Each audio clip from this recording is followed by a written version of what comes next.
Hello YouTube, Lester Crone and Strolling Bones here, doing this video response to Sean Connor's The Outsider 68. He made a video very recently that discusses, or requests, I guess, video responses and comments pertaining to his channel and how we perceive his channel, where we think he should take it, what we've gotten out of it so far, yada yada yada. And I thought I'd do this. I think it's only fair considering the role he's played in getting me back into role playing. So here goes, Sean. I'm going to start off with doing a quick, brief overview of my history as a role player. So started out at a very young age, pre-pubescent. I was 9, 8, 9, maybe even 7. I was quite young. Always playing games of make-believe, but conscious of the fact that I was role-playing. I knew about Dungeons and Dragons and stuff like that, but I was raised in a relatively religious sense. I'm not overly religious anymore. I'm spiritual, but not religious. I don't believe in organized religion, but I was raised in an organized religion, and that kind of prevented me from getting to play Dungeons and Dragons at an early age. Never prevented me from role playing, but from actually playing D&D, it was a little bit of a problem because of the stigma that was put behind D&D from the early 80s, like 84, 85. There were all that crap that Gaiax took for just piss poor societal problems. I mean, it has nothing to do with role playing. Yes, the kids played role playing, but I mean, maybe they played these escapist games because society is such a bullshit thing. Anyway, it resulted in several deaths and some suicides and things like that. And so the D&D as a product was always kind of looked down upon in my family and the close circles that my family rolled in. So I never played an official Dungeons and Dragons game until a little bit later. I would have been about 12 or 13 when I played Dungeons and Dragons for the first time, which was fantastic. But we did a bunch of homebrew stuff, and I was an avid role player. I role played pretty constantly, like as much as I possibly could, from the age of 7 till probably about 18 or 19, right when I got out of high school. And then a bunch of things happened. Pressure sent me to college. The promises of the college didn't pan out. Ended up in me leaving college. And I figured institutionalized education is just as bad as institutionalized religion. Education is a right. It's free. Education shouldn't be purchased. It's bullshit to me. I mean, I'm willing to share my information with you for free. Everything I've gathered for free. I don't care. Money is such a fickle thing, and it's ridiculous to put a price tag on knowledge, on education, in my opinion. But anyway, so I ended up kind of dropping out of college, and I began to collect a lot of role-playing game books, which I've actually ended up having to sell over the years because of economic problems. I'm very terrible with money. Anything institutionalized, I'm very terrible with, because my intellect shows me how wrong those things are, but our system happens to work like that. Our paradigm is stuck in this terrible loop of awfulness, and which I'll get into further on some more cosmic rant videos. But anyway, due to all this loss of finances, this bad experience at these institutions, I ended up having to sell a bunch of my books, and I scanned the majority of them, the ones I really liked, like the 3.5 Forgotten Realms campaign book, and all are the 3.0, the third edition D&D one, and a bunch of third edition D&D books, and a bunch of second edition D&D books, and a bit of second edition, and a little bit of first edition fantasy Warhammer Fantasy Roleplay. I have a couple other books, but I have a few in actual book form, but for the most part I ended up having to sell all of them, and this kind of pushed me away from the role-playing community. I was getting into music heavily at this time, around 18, 19, heavily involving myself in the music scene of the community I was living in. So I ended up not doing much role-playing, but I met a few role players. Surprisingly, I thought that most of these guys were we're better than you because we're rock and rollers or whatever. But it didn't turn out to be the case. They were all actually relatively good guys, and a lot of them were nerds or geeks, as it were, really into Star Wars and fantasy. But that got me back into role playing games in a spectator sense.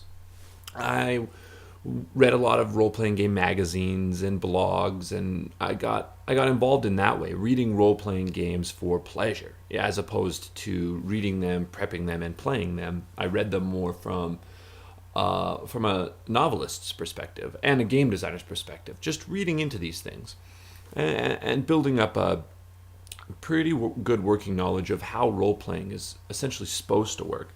And I had a few opportunities to role play over these years. Now, this is over the last about decade of my life, paraphrasing it very quickly. We then moved from the community that I had spent about 6 years in, building good friendships and being in bands, and pretty much distracting myself to a point where the only fantasy I was really doing, involving myself in apart from writing, was card games, Magic the Gathering especially. And then we moved, and we came to this little town that we live in here. And by me, I mean my girlfriend and myself, Cherry Danger Bunny and Lester Crow. We make a great couple. But she ended up getting a house because of bad, unforeseen circumstances. Her and her brother came into a bit of money, and they purchased a house in this little town. And so I moved up here to be with her, and through her and the job we both ended up working, we met several fellows who are really good friends now, and they ended up one of them, who doesn't really hang out with us anymore, pardon me, he really wanted to start playing D&D. He became keen to the fact that I had game mastered quite a bit before, mostly in my high school years. I guess I didn't touch on that. Through high school, we played rabidly. I stopped playing basketball in the end of grade 11, or the 11th grade, so 16 going on 17 years old. And all of grade 12, that's what I did. We played games. We played games, Game Workshop games, D&D, computer role-playing games, all like just games. Immersed myself in fantasy worlds. And we ended up playing a lot of D&D. This was right as 3rd edition was coming out, which we were prepping for. And one of my really good friends, the person who had the games room that we went and hung out with all the time, him and his brother were going to get invested in this. So we all kind of pitched in and decided we wanted to be a part of this. The reimagining of Dungeons and Dragons. So we played a lot back in high school. But anyway, back to now. We played a game, got derailed. I talked about that. And it was actually in the build-up to this game, the D&D game, that ended up getting derailed, where I was kind of getting a little stressed out. I'd been out of the loop for a long time, hadn't been really preparing games, was trying to get back into it. So I was just kind of browsing through different internet websites, different blogs, and different forums, and then I decided to come to YouTube. And I've been like signed on to YouTube as like a user for, I don't know, like 5 years now. 2006, I think, is when I signed in. That was previous to us moving here, about 2 years previous to us moving here. And I just never understood how it worked. Much like Samwise, I was watching Tim's video response to this, Sean, and much like Samwise, I needed to find a way of getting back into it, if that makes any sense. I guess that doesn't really make sense. Using YouTube to help me get back into it. I was not really aware of what YouTube was, what it really offered. I thought it was more just a video watching place, but it's like a community, and I really like what we're building here. And I think your videos, your channel, Sean, The Outsider 68, is actually one of the forerunners for our RPG community, and it's a very good paragon for us. It's a good signpost or center pole, I guess. I have a feeling a lot of us built off of your videos. I know for a fact that you helped me immensely. I remember sending you an email, but you're terrible for this, not getting back to somebody when they request information from you immediately, or at least me. I mean, maybe I'm just the bad luck guy who never gets a response from you, but I sent in a question about how you would handle travel a long time ago. This is when I was in the very infant stages of coming up with the very basic idea, not even anywhere near where it is now, but the very basic idea for creating a system for travel and its perils and random encounters and things like that that didn't involve tables. And I remember you sent me a response, or you made a video response a little bit later. It was actually like a month or two after I'd actually sent you a message. I understand you're busy, but anyway, and that was really helpful. And during the time that I was waiting for you to reply to me, I watched a bunch of your videos. I probably watched every single one of your videos.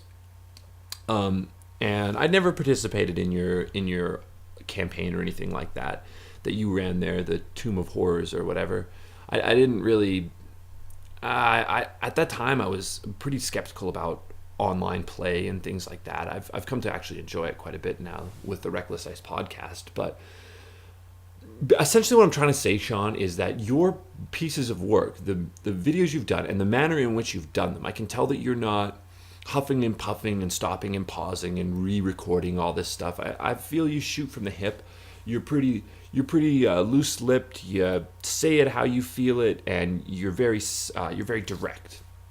And I like that. And I like how you do tend to ramble at times. I mean, I don't think Tim's watched all your videos if he thinks you don't ramble at times. Everybody rambles, but when it's not in a written fashion. But you are a lot better at being direct and to the point. Plus, you touch on a bunch of really key, important points.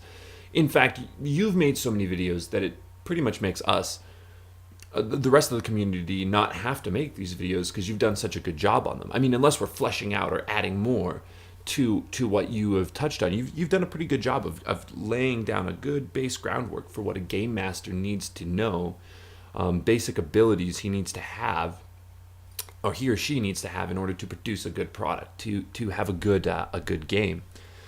But that's mostly what I got out of it. I was always aware of how to be a game master. It never surprised me. I'm relatively intelligent. I pick up on things pretty quick, and I'm relatively intuitive, which can be a problem at the game table. But I have to say that there are a few things, not very many, but there are a few things on there that I learned from.